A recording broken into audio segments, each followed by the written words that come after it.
Usapang totoo, walang preno.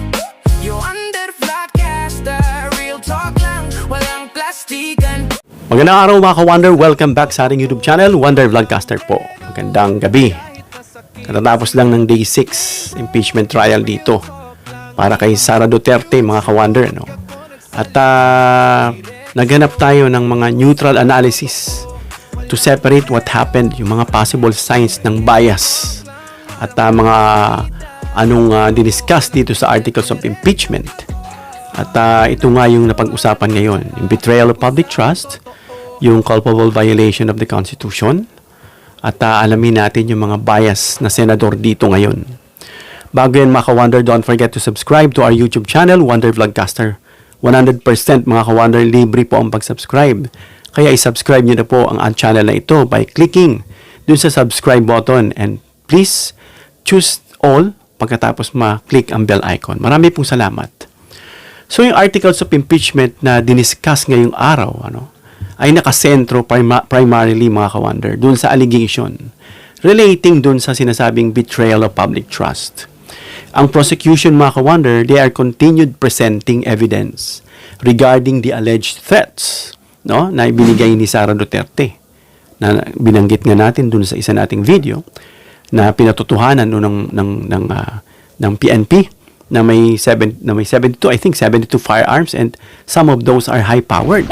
Kaya ito ay nag-uugnay at nagpapabigat dun sa grave threats ni Sara Duterte na pinaniniwalaan din pwedeng sedition or inciting. Na pag ito'y nasa kamay pa lang ito ng DOJ, kapag ito'y na-imbestigahan na along with NBI at naisa pasa na sa sandigan, pwede na siyang arestuin. So ang threats na ito, ang threats na sinasabi natin, of course, laban kay PBBM, kay First Lady Araneta, at kay Romualdez. At yung prosecution mga ka-Wonder, ay they argued these statements na hindi lang ito political rhetoric, pero ito mag-constitute mga ka-Wonder ng pag-uugali ng isang constitutional officer. Kaya itong tinutukoy si Sara Duterte. At aside dito sa betrayal of public trust, pumasok din itong culpable violation of the Constitution. Mga questions dito mga ka-Wonder na explore kung bakit itong si Sara Duterte ay alleged yung kanyang conduct, ugali ay nag-violate sa constitutional duty sa isang faithfully executed na sinumpa niya. Ay, Sara Duterte executing blah blah blah blah blah, ganyan-ganyan, laman ng kanyang sinumpaan, at to preserve the Constitution. Ito po yung tine-check sa kanya kung merong culpable violation of the Constitution. Kaya yung mga witnesses ngayon mga ka-Wonder, itinanong sila, although I think wala pa na present sa Lunes pa, yung kanilang authenticity, yung context at legal significance dun sa statement. At saka ngayon, mga ka-Wonder, na habang, of course, itong articles of impeachment include dun sa allegation ng involving na unexplained wealth ni Sara. Kaya nga ay pinapapresenta yan na siyang mukhang ayaw payagan ni POA, na nililimit niya o hindi niya pinapayagan yung request nitong prosecution. Kung ito ay naayon sa batas at pwede naman ipagkaloob, bakit hindi? Kaya titimbangin pa rin yan ng mga dapat hindi bias na senador. Bantayan natin sila mga ka-Wonder para hindi mag-abuso yung mga iba dyan na ang kala nila sila lang yung nandun sa loob ng plenaryo. Hindi nila alam na bilyong mata at tenga nakikinig. Bantayan natin mga ka-Wonder. At of course, bahagi dyan yung graft and corruption. Kaya yung session ngayon, katatapos lang, ay naiulat na nakafocus more on alleged threats and related evidence. At ito nga posibleng nakita natin na indicators, tanda ng mga bias mula sa mga senator judges. Yung kahalagahan na i-distinguish itong bias. Distinguish natin, bias ba ito from vigorous questioning? Kasi sa impeachment rules mga ka-Wonder, ang senator judges, pwede silang magtanong, gaya ng sinasabi natin doon sa iba nating videos, ng mga questions na maglilinaw, magka-clarify ng evidence. Pero, however, yung concerns dyan ay lalabas kapag yung question mo ay mukhang nag-a-advocate ka dun sa isang side lang, kinakampihan mo yung isang side. Now, obviously, some of them, no, are very conspicuous. Kaya nagtatawanan na nga lang natin eh. Siguro, ang kapal naman ng mukha nito. Hindi ba to sumusunod sa Senate rules? No? Kaya yung mga observation natin dyan, mga ka-wonder, ay nag-raised, no, by legal commentators and media, including itong question na nagmumukhang argumentative. No? Some senator judges, mga ka-wonder, they ask lengthy questions. Haba-haba. No, na mukhang similar sa pag-argument. Usually, mga ka-wonder, no, ito ay ginagawa ng mga defense counsel. Pero sila ay mukhang ganun din ang tunog. Para silang mga defense na rin. Tandaan nyo yan, mga ka-wonder, dapat sila ay nasa gitna, impartial. Kaya kapag yan ay ganyan, for me, I myself, no, hindi ko bobotohin yan. Kaya kayo ang magdesisyon sa sarili nyo. Kasi bakit? Yan pa lang sa mga rules na ganyan, hindi na sumusunod. Diba? Na isa pa, instead of simply seeking clarification, yun lang dapat, hanapin ang kalinawan, some questions, mga ka-wonder, ay nagmumukhang designed, no, para pahinain yung mga prosecution's theory. Ganun, pinapahina nila yung theorya nitong prosecution. Ganun ang dating nila. Na imbis na manahimik sila at makinig, mag-question pero hindi nagbabayas. No? Ngayon, why this may be viewed as problematic? Problematic talaga ito. No? As we view it, mga ka-wonder. Dahil yung judges, they are expected to remain neutral. Gaya nga na sinasabi natin. Questions should seek facts rather than advance one's party's position. Facts ang hinahanap mo kapag ikaw ay nagtatanong. Kaysa sumaid ka sa isang party. Yung mga leading questions, mga ka-wonder, napapansin natin yan. Some questions suggested, no, the answer. Yung question mo ay nagsasuggest na ng sagot. No? The witness should give, for example, ano, yung sinasabing implying there was no actual assassination attempt. Question mo yun. But this question, no, question suggested the answer. The witness should give. Ha? Parang sinasuggest mo na dapat itong sasabihin ni witness na parang no actual assassination. Meron ba actual assassination? Parang wala naman tayo nakikita. Parang ikaw na yung nagsasuggest. Kumbaga, halimbawa ko yun. Di ba? Emphasizing political context before allowing the witness to answer. Yan, na-discuss na natin nakaraan. May nabuo ka ng konteksto. Bago mo itanong, ginamit mo lang yung tanong. Pero in fact, may nabuo ka ng konteksto. No? Bago pa man sumagot yung witness.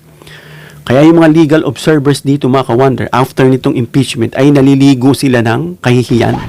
Itong mga senador na nagiging bias. No? Na-expose sila. Akala natin matalino. Hindi pala. No? No? Kaya na itong mga legal observers nga, nanonote nila yung paulit-ulit na leading questions from senator judges na makapaglilikha, mga ka-wonder, na magmumukhang partiality o may pinapanikan. Isa pa yung sinasabing premature opinions. No? Ibig sabihin premature, maaga pa yung mga ganyang opinion.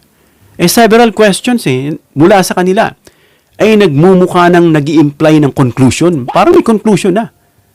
No? Sabi ni Pia Cayetano, yung sinabi raw ni Kapunan, although ano siya, no, yung private prosecution, para daw i-conclusion na. No? Kinorek naman siya ni Luistro na yun ay part o opinion ng prosecution. So, nagmumukhang conclusion bago yung mga ebidensya ay maipresenta. Masyadong premature yung opinion. No, kahit yung statements, mga ka-wonder, ay merely political hyperbole or whether criminal intent had already been disproven. No? Nandoon na. Dinidisprove na nila yung criminal intent. Walang threat, sabi ni Cayetano, kasi hindi naman napatay kung ano-ano pang dinadahilan. Senator Judge yan, ha? Kaya yan, after ng hearing, naliligo sila ngayon sa mga pangungutya. Ewan ko kung pinapakinggan at pinapanood nila yan. A judge, mga ka-wonder, ang isang hukom is generally expected to avoid signaling, no, yung mga conclusion bago yung both sides ay makumpleto yung pagpipresenta ng ebidensya. Isa pa, yung sinasabing repeated questioning on the same defense theory. Ito yung nagmumukhang sinabi nga ni Ligutan dito kay Binluan, paulit-ulit na tanong niya, pinauulit niya na naman. But dito, pagdating sa mga senators, some senator judges, repeatedly explored itong mga sinasabing already emphasized by the defense, including itong mga na-emphasize na mga depensa, including intent, no? Political speech, and lack of overt acts na sinabi na ng depensa, inuulit pa nila. Kumbaga, idinidiin nila. Ay, bakit mo dinidiin? Nang galing sa depensa. Diba? Sabi nila, fairness. Sabi nga ni Season, fairness. Alam nila, mulat sila na this is a political or constitutional process. Pero, mahalaga, fairness. But, of course, transparency. No? Kaya, ebidensya, ilabas. Huwag isuppress. Kasi mga ka-wonder, maglilid ito sa observers, na questionin kung yung mga judges ay effective ba sa pagre-reinforce o pagpapatupad, no? O nire-reinforce lang nila yung case ng isang tao. Kumbaga, pinapatibay nila, pinalalakas nila. No? Although yung asking similar questions is not itself proof of bias. But then again, paulit-ulit, tandaan mo yung isang bagay na paulit-ulit, mayroon kang tinutumbok. Lalo na kung ito'y nakadepensa lang o naka-reserve lang dito sa depensa. At isa pa yung sinasabing conduct o yung demeanor ng senador, ng mga senator judges na kailangan nilang i-avoid. No? Kasi under mga ka-wonder sa principle ng governing impartial adjudication, no? Yung mga senator judges should avoid ang alin? Yung pag-i-state o yung pag-i-imply kung paano or how they intend to vote before deliberations. Diba? At making public comments. Kaya nga hindi sila sinasabihan magkukomento dyan. That prejudge the merits of the case. Kasi parang pinangunahan mo na ginamit mo lang yung pagko-comment sa publiko. Bawal yun. Acting as though they are counsel. No? They are judge, senator judges, not counsel. Pero minsan, pag nagsasalita, siguro, ito yung sinasabi, na iwasan yung magsalita na parang nagmumukha kayong counsel sa both either prosecution or defense. No? Asking questions kung kaninong primary purpose yung advocacy rather than clarification. No? Imbis na malinaw, kagaya niya, magtatanong kayo. Asking questions ay hindi bawal sa senador. But then again, it should lead to clarity, to answer, to facts. Hindi magsaside sa isang banda lang. Yung sinasabi din na making sarcastic or argumentative remarks toward witnesses, kagaya nitong ginawa ni Binluan. Sinabi niya? That's your opinion. Hoy! Sinagawan siya ngayon ni Ligutan. Huwag ka na magbibigay ng anything, any word, no? Para magbigay ka ng value sa sinabi ng witness. At isa pa mga ka-wonder, yung mga senators who have drawn public discussion, no? Yung public commentary kasi mga ka-wonder, ay nakapokus doon sa ibang senator judges na yung kanilang questioning ay nape-perceive, no? Ng mga kritiko na parang may pinapaboran ka. Halimbawa, itong si Alan Peter Cayetano, wag na tayong lumayo. Siya yung numero unong pala tanong. Nakikita ko nga si Chisme, siguro, nakayuko, siguro na may sinasabi sa sarili niya. Ito na naman to. Sa akin lang yun, siguro. Na Alan Cayetano has been criticized by some commentators sa mga social media, mga invited na mga guests na mga lawyers, at kung sino-sino pa, sa pagtatanong nito ng mga questions, na naniniwala sila na ito'y nagre-resemble, nagpapakita, naglalarawan na yung defense ng bilang defense counsel, no? Para kala mo kahit defense counsel na siya. Si Cayetano mismo, na inuobliga niya, na inurge niya, publicly urge itong mga senator judges na i-avoid daw yung mga leading questions and preserve the court's impartiality. Siya mismo nagsabi nun. He publicly urged senators. And yet, here he is. No? Halatang-halata mo. Di ba?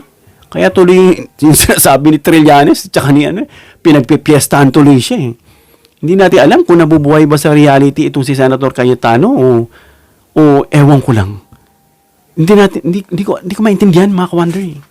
At itong main takeaways natin, mga ka-wonder, sa proceedings ngayon, no? Yung mga prosecution, of course, nakita natin, yung continued building their case, no? Regarding the alleged threats na ginawa ni Sara Duterte, at yung examination, mga ka-wonder, ay nakafocus sa authenticity, context, and legal significance of those statements.